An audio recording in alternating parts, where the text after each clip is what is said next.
ჩვენ ნამდვილად ავართ პურისა და ღვინის ქვეყანა, მარტო ღვინის ქვეყანა კი არ ვართ.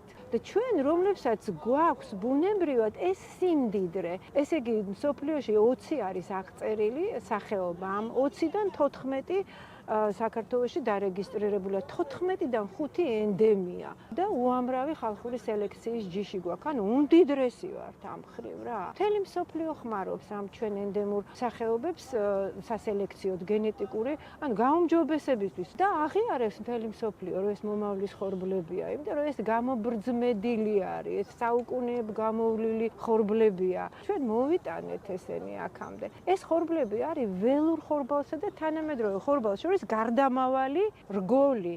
რელიქტებია ფაქტიურად. ხანდახან კითხვა რო ისმის, რომ რამ გადაგვარჩინა. მე მგონია გადაგვარჩინა აი ამან, რომ ჩვენ აი ეს კულტურა გაგვაჩნდა. ეს არის ის ღერძი, რომელთაც შენ იცი, რომ შენ ხარ ამ სამყაროს ერთ-ერთი კომპონენტი, რომელსაც გევალება, რომ გაუფრთხილდე მიწას. იმიტომ რომ ის ძირითადი ეს არის, ვის საკვებს ისიძლევა, ხო? მნიშვნელოვანი კვლევა გაკეთდა, რომ ეს 12 ნიმუში იყო გაგზავნილი და აი ეს 12 ნიმუში მსოფლიოში არსებულ შედარება მოხდა ცნობილ რაღაცამდენ ნიმუშთან, სულ ყველას ჯობია. რამოდენიმე თავით.